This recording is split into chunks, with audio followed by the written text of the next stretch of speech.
Ya, a ver chicos, ¿qué tal? Buenas tardes con todos. ¿Me confirman ahora sí si me escuchan bien? ¿Se escucha bien mi voz? Buenas tardes, Mario. Sí te escuchamos. Ya, perfecto. A ver, nada, me presento rápidamente chicos. A ver, usualmente para las primeras sesiones suelo arrancar con una presentación simple que vamos a ver que contiene todos los temas que vamos a ver en el curso. Em, Terminando un poco la presentación y los demás conceptos, vamos a ver cómo vamos a llevar la dinámica de asesorías y las evaluaciones que van a tener dentro del curso. Y también preguntas que puedan tener, ¿de acuerdo? A ver, bueno, esto es un poco el curso de evaluación de estados financieros. En la pequeña agenda que vamos a ver el día de hoy va a ser una introducción, el logro que vamos a conseguir con el curso, una pequeña reconciliación que siempre hacemos con contabilidad financiera y evaluación de estados financieros, que tienen que hacer el match de esto que ustedes han visto antes en contabilidad financiera y que según entiendo ya han visto también lectura de estados financieros, la introducción per se del curso, un análisis vertical, horizontal y DuPont, que es lo que solemos ver, por lo menos para que vayan conociendo de qué estamos hablando. Y bueno, conclusiones. Vamos a pasar un poquito rápido estos primeros temas porque ya los vieron en la primera semana. Básicamente lo que hacía con esta primera introducción es mostrar un ejemplo en el mercado secundario de acciones, donde, bueno, esto ya no es tan actual por el tema de Graña y Montero. Como ustedes saben, Graña y Montero, por ejemplo, tuvo una gran caída en el año 2018 y en el 2017 también, a raíz de todo el escándalo que salió de Odebrecht, ¿no? Entonces, ¿qué pasaba con ese tipo de acciones? Y justamente era un ejemplo que ponía inicial del curso. En el momento en que salió la primera noticia de escándalo entre Odebrecht y Irán y Montero, el precio de la acción tendió la baja muy fuertemente, no solo en la bolsa de Nueva York, sino también en la de Perú. Y ustedes en ese momento, si se ponían a analizar los fundamentos de la empresa tenía la liquidez de antes, tenía el fundamento a ver, la estructura de capital igual que antes, no había cambiado mucho, pero el componente político de la noticia hizo que el precio de la acción bajara. Entonces, nosotros lo que acá analizamos es información financiera que nos ayuda a una mejor toma de decisión. Justamente ustedes tienen que analizar este concepto a nivel de política o a nivel de incertidumbre contra el nivel de fundamental, que es el precio real de una acción y cómo este precio se llega a poner en un mercado secundario. Entonces, si ustedes son inversionistas, por así decirlo, básicamente tienen este perfil y tienen que poder discernir entre qué noticias les añade o quita valor, cuáles son especulativas y cuáles no, y cuáles realmente impactan el precio de una acción. ¿Por qué? Porque por medio de esta bajada en precio, muchos inversionistas, cuando todos recomendaban, por ejemplo, en algunos casos, liquidar o vender, hubieron otros inversionistas que aprovecharon y lo compraron a un precio más bajo y en el rebote siguiente, del mes siguiente, la acción volvió a su precio de 2.5 y liquidaron su posición teniendo una ganancia de 80%, de 70%. Entonces, justamente este curso de evaluación de estados financieros te permite analizar los fundamentos de esa toma de decisión, por ejemplo. ¿Sí? Eso es súper básico. Nuevamente, lo estoy tomando a nivel introductorio porque sé que hay gente que de repente en contabilidad financiera no ha estado del todo atento a estos temas o a estas particularidades y la mecánica que se lleva en contabilidad financiera puede ser ligeramente distinta a los estados financieros. Entonces, solemos hacer una pequeña reconciliación entre el curso, digámoslo así, ya que antes ustedes estaban muy enfocados en generar esta cuenta de balance, en que les cuadre el balance, en hacer estas cuentas T, este libro mayor y poder llegar a cuadrar total de activos con total de pasivos y patrimonios. Ahora, este curso no es nada de eso, no es nada re- de hacer asuntos contables, de identificar esos asientos, no. Es básicamente tener el balance completo y poder analizar la situación financiera de una empresa a partir de esta data, ¿sí? Entonces simplemente recapitulamos, tenemos activo no corriente, pasivo no corriente y patrimonio em, o capital social que muchos le llaman, ¿sí? Ahora, solamente para que tengan esto a nivel contextual, sé que les estoy dando bastante información un poco dispareja, al último no se preocupen que voy a hacer una recapitulación, pero en este ciclo vamos a estar utilizando bastante el libro de lectura, el libro de Robinson, perdón, para los controles de lectura. Ese libro está en inglés, entonces la terminología que se usa en el libro en inglés también la vamos a ir tocando en las clases para que se vayan familiarizando, ¿sí? Cuando hablamos de patrimonio, básicamente es equity, ¿sí? para que estén todos en la misma página de patrimonio, es equity en inglés, y todo el mundo en la terminología le dice equity. Así que cuando vean en lecturas, en estados financieros, el nombre equity es patrimonio, ¿sí? Pero esa es la terminología, digamos, que recibe a nivel de industria. Entonces, bueno, tenemos activos corrientes, activos no corrientes, como ustedes lo saben, pasivos igual, corrientes y no corrientes. La diferencia entre corriente y no corriente es básicamente corriente es corto plazo o un año menos y no corriente un año más. Y bueno, patrimonio o equity que tiene todas las cuentas de accionistas que son capital social, utilidades retenidas y bueno, reservas legales, ¿sí? En este caso, por ejemplo, en patrimonio tenemos capital social, que es básicamente el aporte dinerario que hacen los accionistas iniciales a una empresa. Utilidades retenidas, que básicamente es la utilidad neta del P&L que va sumada, acumulada cuando no se reparte como dividendo. Y reservas, ¿de acuerdo? En el estado de resultados, básicamente tenemos las cuentas más comunes, que son ventas, costo de ventas, con lo cual nos da la utilidad bruta. Si a esto le restamos el gasto de ventas y gasto de administración, obtenemos la utilidad operativa. Si a esto le quitamos el gasto financiero y otros ingresos y otros egresos, obtenemos la diferencia en cambio. Luego de esto, perdón, si a esto le quitamos gasto financiero, otros ingresos, otros egresos y también le quitamos la diferencia en cambio, obtenemos utilidad de impuestos, luego impuesto a la renta y finalmente utilidad neta. ¿Sí? A ver, de todas estas cuentas, ¿todas son comunes para ustedes? ¿Conocen todas? ¿O hay alguna que no hayan visto antes?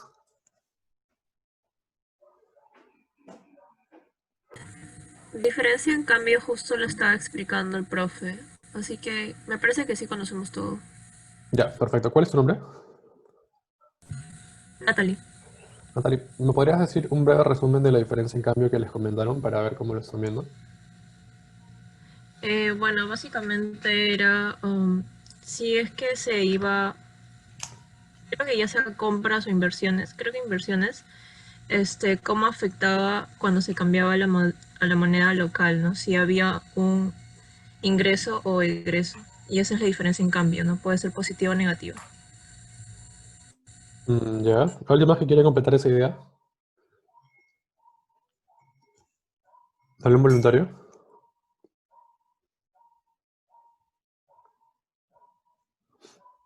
Irene. Creo que es cuando compras acciones a un precio en dólares y luego cuando las vendes, el precio en dólar ha subido y entonces hay una ganancia y esa prima sería, bueno, la ganancia por diferencia en cambio. Cuando tú como empresa compras acciones de otras empresas. Ajá. ¿Ya? ¿Algún voluntario más para cerrar la idea antes de darles un resumen? Yo, ¿Cuál es tu nombre? Patricia, Dale, Patricia. es la ganancia o pérdida que tiene, o sea, el origen de realizar cualquier transacción en moneda extranjera. Ya, perfecto, muy bien. Gracias, Patricia. Tu idea un poquito más global, que es la que justamente la que quería llegar. A ver, para seguir antes con la presentación voy a compartirles una pizarra en blanco. Si me avisan cuando puedan verlo. Sí, se ve. Ya, a ver, la diferencia en cambio se genera a partir de cualquier transacción que va a ser en moneda extranjera, ¿de acuerdo?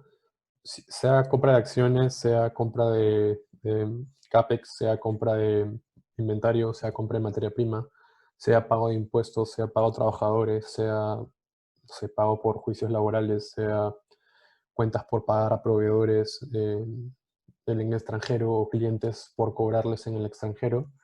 Toda partida que es en moneda extranjera va a generar una diferencia en cambio, ¿de acuerdo?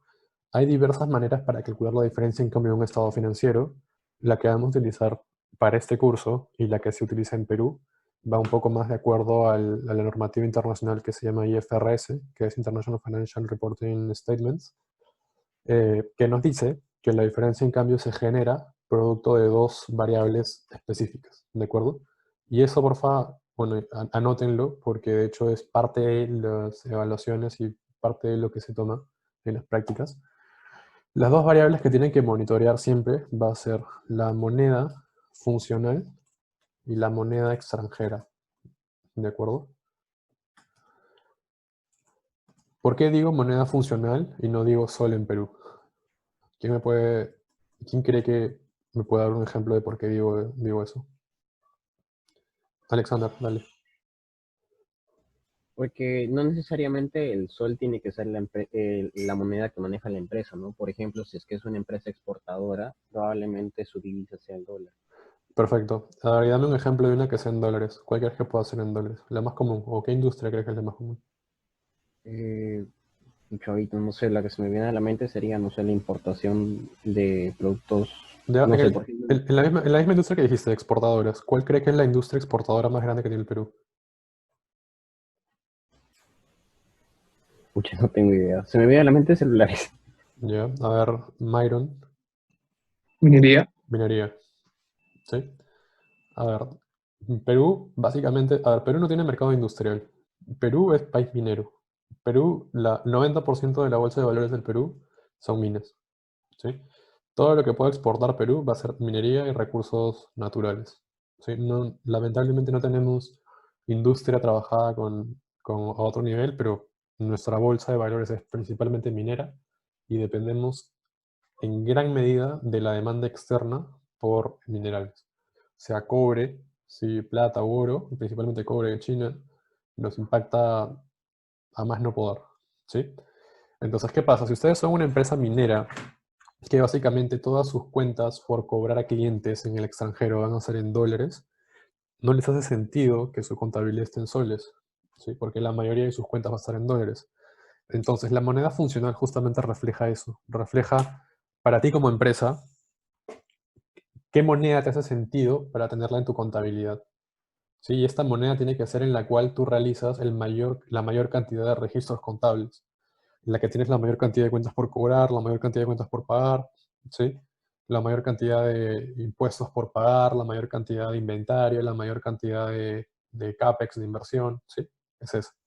En el Perú la mayoría va a ser sol, va a ser PEN, pero esto no quita que pueda ser también el dólar o el euro, ¿sí? Por ejemplo, en dólares, casi varias mineras tienen la contabilidad en dólares.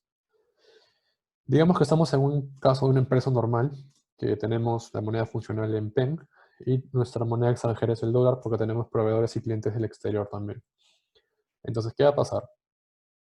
Voy a tener básicamente, vamos a hacerlo de manera sencilla, no vamos a poner patrimonio acá porque patrimonio no es algo que siempre sea en moneda extranjera, casi siempre es en moneda funcional, pero digamos que tenemos aquí nuestros activos y nuestros pasivos, ¿de acuerdo? Acá tenemos activos y acá tenemos pasivos. Ahora, para poder calcular la diferencia, en cambio, vamos a tener que calcular los activos y pasivos, no calcularlos, sino mejor dicho, identificarlos en el estado financiero, pero que van a estar en dólares, ¿de acuerdo? ¿Por qué? Porque vamos a tener partidas que van a estar en soles y partidas que van a estar en dólares. Entonces, justamente lo que tenemos que reflejar en esto o identificar es las cuentas de los activos y los pasivos que están en dólares. Digamos que una vez que hemos hecho la suma de todo, obtenemos que en activos tenemos en dólares un monto aproximado de 120 millones y que en pasivo, voy a ponerlo entre paréntesis para hacer énfasis que es pasivo negativo, digamos que es 200 millones de dólares. ¿Sí? Ahora, ¿qué sucede? ¿Cuánto es el neto de ambos? En neto, ¿cuánto tengo? Tengo activos por 120 millones de dólares y tengo pasivos por 200 millones de dólares. 80, ¿no? Si hago la suma de esto, ¿cuánto sería en neto? 80 negativo, ¿no es cierto? Sí, Ya. A ver, ¿qué quiere decir este 80 negativo? Este 80 negativo quiere decir justamente que yo, como empresa, tengo una exposición pasiva de 80 millones de dólares frente al dólar. ¿Sí? ¿Por qué? Porque yo como empresa tengo activos por 120 millones de dólares y tengo pasivos por 200 millones de dólares. Entonces tengo más deudas por 200 millones de dólares que activos de 120. Entonces en el neto es como si yo todavía debiera 80 millones de dólares. ¿Sí? Tengo pasivos por 80 millones de dólares. Entonces, si yo tengo una exposición pasiva, quiere decir que yo tengo que pagar dólares a futuro, ¿qué me conviene a mí? ¿Que el tipo de cambio suba o baje? Digamos que el tipo de cambio ahorita es 3.50, para poner un ejemplo sencillo. ¿Qué me conviene? ¿Que el tipo de cambio suba a 3.60 o que baje a 3.40? Que baje. Que baje. Que baje, ¿no es cierto? ¿Por qué que baje? Porque es una exposición pasiva. Ya, si baja, si se aprecia el sol respecto al dólar y el tipo de cambio baja, ¿qué va a pasar? La deuda disminuiría Que en mi la moneda deuda en soles va a nacional. disminuir, ¿no es cierto? Sí. Perfecto. A ver, entonces, ya que todos me están siguiendo bastante rápido también en esta línea, vamos a introducir ese concepto. Digamos que yo tenía esta exposición de 80 millones y justamente para mi mala suerte el tipo de cambio se fue para arriba. ¿Sí? Y yo en todo este mes no hice absolutamente nada por reducir o por mitigar este riesgo de tipo de cambio de 80 millones de dólares. Si el tipo de cambio se va para arriba, digamos que pasó de 3 a un tipo de cambio de 4, para ser exagerados. ¿Qué va a pasar con cuánto he perdido?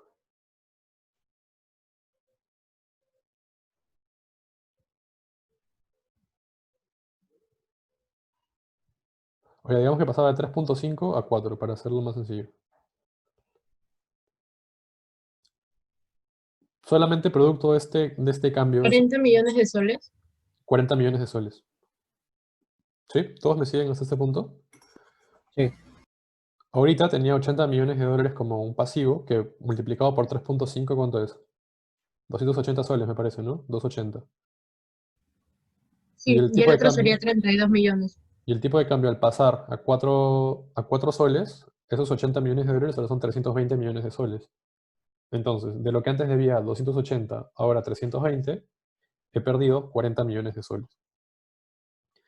Si es que yo no hubiera hecho nada y esto hubiera sido como tal, estos 40 millones de soles que estamos hablando hubieran ido a la diferencia en cambio del balance, del P&L, del ganancias y pérdidas. ¿Sí? ¿Por qué? Porque el tipo de cambio justamente se elevó, no cubrí mi exposición y básicamente me generó una diferencia en cambio negativa por 40 millones de soles. ¿Sí? Ahora, ¿qué sucede? Que en un mercado de divisas, y para esto, primero, ¿todos me entendieron esta lógica? Sí, queda claro. Ya, genial. Si es que alguien no me entendió, por favor, levante la mano para avisarme. A ver, ya. Digamos que tenemos esta exposición, ¿sí? 40 millones de dólares. Ahora, si quieren, no lo veamos en millones, veamos solamente en 120, 200 y 80 dólares. Yo les hago la consulta. Si ustedes tienen este balance, pónganse que es su billetera. ¿Ya? En activos, ustedes tienen en su billetera ahorita 120 billetes para 120 dólares. Y tienen una deuda por 200 dólares. Les falta 80 dólares, ¿no es cierto?, para completar su deuda. Y esta deuda de 80 dólares todavía la van a pagar de acá a un mes. ¿De acuerdo? Entonces, de acá a un mes, ustedes van a estar expuestos a que si el tipo de cambio sube, van a tener que usar más soles para comprar esa cantidad de 80 dólares. ¿Sí? Si el tipo de cambio baja, ustedes van a tener que utilizar una menor cantidad de soles para comprar esos dólares. Ahora, ¿cómo pueden reducir esa exposición, ese riesgo de tipo de cambio ahorita? ¿Qué soluciones se les podría ocurrir? Como lluvia de ideas. comprar dólares. ¿Ya? Una solución es que yo ahorita voy a agarro al tipo de cambio que esté, me compro los 80 dólares y los mantengo guardados por un mes. ¿No es cierto? Claro. Y con eso ya no estás expuesto a que si el tipo de cambio sube o baje, me va a impactar en una ganancia o pérdida posible. Ahora, esa lógica me parece perfecta, pero ¿qué pasa? Cuando ya no son 80 dólares, sino son 80 millones de dólares, tú como empresa va a ser ineficiente que compres 80 millones de dólares ahorita y los tengas guardados en una cuenta de banco esperando un mes a ser pagados. ¿Por qué? Porque con esos 80 millones de dólares puedes hacer muchas cosas, desde comprar inventario, invertirlos en activo fijo, pagar planilla, pagar impuestos. Hay muchas cosas que puedes hacer y que te van a ser mucho más útil que mantenerlos en la cuenta guardados esperando el pago. ¿Sí? Recuerden que el objetivo de las empresas es tener una caja pequeña, justamente que le permita hacer sus operaciones, pero que no se convierta en capital inoperativo, ¿sí? Entonces, ¿qué pasa? Que si yo compro los 80 millones de dólares al día de hoy, básicamente lo que voy a decir es, voy a dejar esos 80 millones guardados en una cuenta sin generar ningún efecto positivo para mi empresa. Van a estar ahí, podrán ganar interés, pero el interés que van a ganar va a ser muy bajo comparado a lo que podrían ganar si es que lo uso para comprar materia prima, lo transformo en inventario y lo vendo. Probablemente gane mucho más haciendo eso. Entonces, existe un mercado de divisas en, en el mundo que se llama justamente el mercado de derivados financieros, que nos permite comprar contratos. ¿Para qué? Para obtener una promesa futura de compra de dólares a un tipo de cambio pactado el día de hoy. Yo en estos contratos puedo firmar un contrato con un banco el día de hoy para decirle, te voy a comprar 80 dólares, 80 millones de dólares de acá a un mes a un tipo de cambio que lo vamos a fijar ahorita. ¿Sí? Lo fijo ahorita e independientemente que si llegada la fecha el tipo de cambio es mayor o menor, el banco me va a respetar el contrato que hemos firmado. ¿Sí? Sea para comprar como sea para vender. ¿De acuerdo? Entonces, hasta ese punto, por lo menos en esta sesión de hoy, quiero que quede claro. Ya en las siguientes sesiones voy a ahondar un poco más en ese tema, pero por ser la primera semana quiero que más o menos entiendan esta lógica. Que esta exposición a tipo de cambio va a ser por las partidas en moneda extranjera de mi contabilidad, de mi balance, y que existen mecanismos para poder mitigar este tipo de cambio, este riesgo. ¿Sí? Entonces, perfecto. Voy a volver a la presentación. Alexandra, creo que levantaste la mano. Sí, una pregunta. ¿Eso el mercado de futuros es equivalente al mercado de derivados financieros? El mercado de futuros es un tipo de derivado financiero.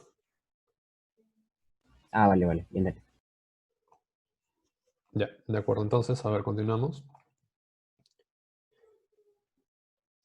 Ya, luego tenemos otro estado financiero que también es el flujo de efectivo, que de hecho lo deben de conocer. Si es que alguien no lo conoce, me avisa para entrar un poco más en detalle. Pero como sabemos, el flujo de efectivo es un estado financiero que básicamente nos permite conocer la caja final, con la cual acabamos en el año o el mes, ¿de acuerdo?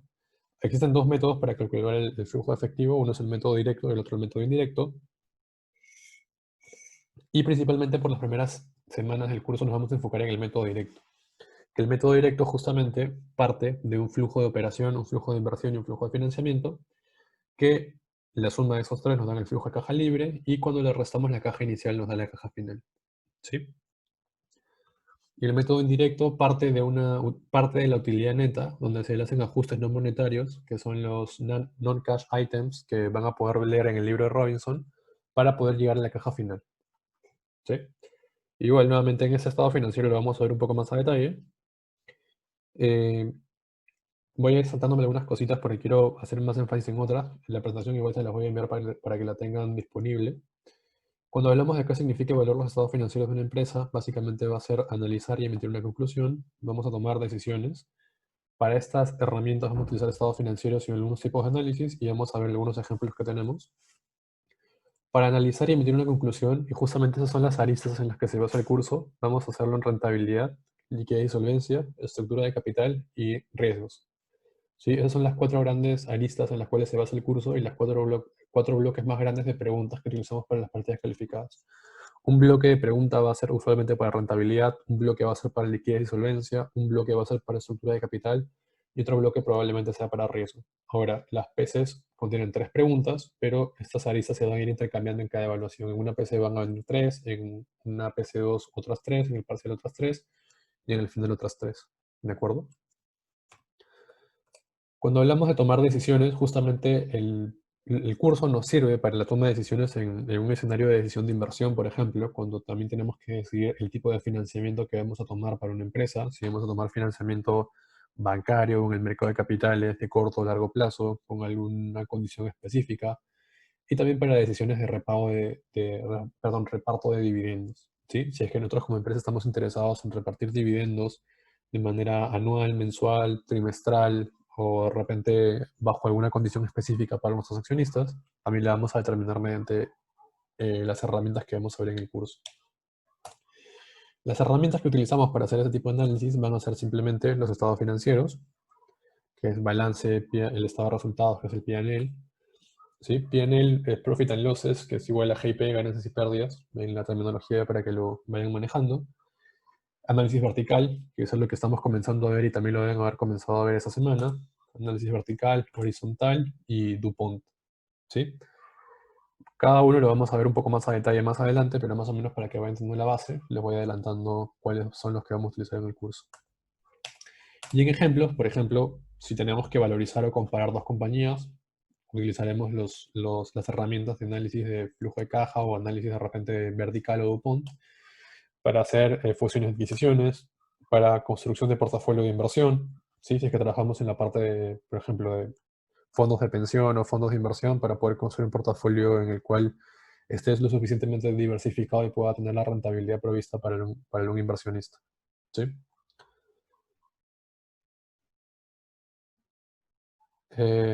Fiorella creo que comenta, la reunión se va a cerrar en 5 minutos. Creo que sí, me pareció un mensaje. Quedan 5 minutos, igual apenas termine la reunión voy a generar otra nueva en el Paideia. Usualmente generamos 2 por curso, porque tenemos un límite de 40, creo que 45 minutos. No sé por qué me marca esta peculiaridad. Pero inmediatamente acabo, si se corta de improviso, vuelvo a generar otra en el Paideia y nos conectamos ahí. ¿Sí? No se preocupen.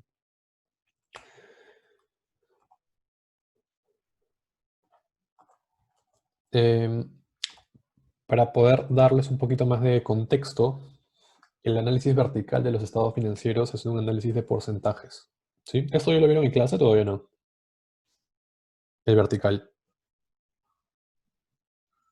No, todavía no. Todavía. ¿Todavía no? Ya. Igual, solamente para que sea a nivel introductorio entonces. Un análisis vertical, ¿qué cosa es? Es un análisis de porcentajes. Por ejemplo, más que ir a definiciones, voy a poner los ejemplos. ¿Sí? Por ejemplo, este es un pequeño balance que tengo, que he creado ficticio de una empresa que no existe, donde tengo las cuentas de activos, corrientes y no corrientes. Tengo efectivo, cuenta por cobrar, existencias, otras cuentas por cobrar vinculadas, inmueble, maquinaria y equipo y activos intangibles.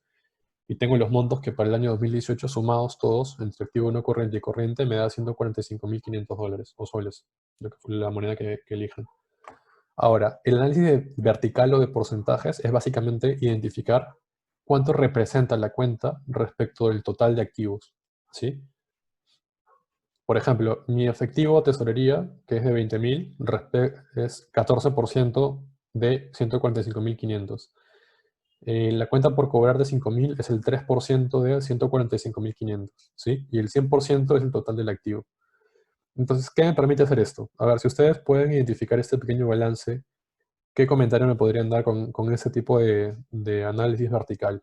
De identificar el porcentaje, el peso de cada cuenta respecto del total.